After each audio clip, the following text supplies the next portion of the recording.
மக்களை இந்த வீடியோவில் சட்டசபையில் டிஎம்கேவை டிவிக்கு வச்சு செஞ்ச பிளாஸ்டான 3 சம்பவங்கள் பற்றி தான் பார்க்க போகிறோம்.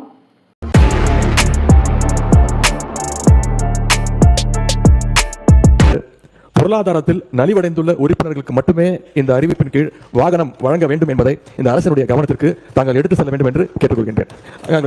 மாண்புமிகு எதிர்க்கட்சி தலைவர் கிட்ட 2-3 வீடு இருக்கு. ஆனா அரசு பங்களால இருக்கிறார்ல அவர் லெட்டர் என்கிட்ட தான் கொடுத்தாரு. பொதுப்பணித்துறை அமைச்சர் என்கிட்ட தான் கொடுத்தாரு.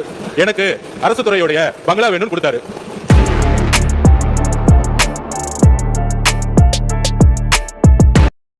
நீங்க 25 வருஷத்துக்கு மேல ஆட்சியில் இருந்தீங்க. ஏன் தைரியம் இருந்தா லைவ் போடல? நீங்க இது வரைக்கும் உங்ககிட்ட நேர்மையான வெளிப்படை தன்மையான சட்டமன்றத்தை நடத்தக்கூடிய தைரியம் திமுக இது வரைக்கும் இருந்தது இல்லை.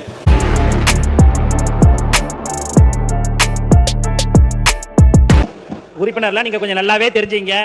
இனி நீங்க கனவு கண்டா கூட இனிமேல் பட்டு நீங்க ஆட்சிக்கு வர முடியாது என்பதை தெளிவா சொல்லிக்கிறோம்.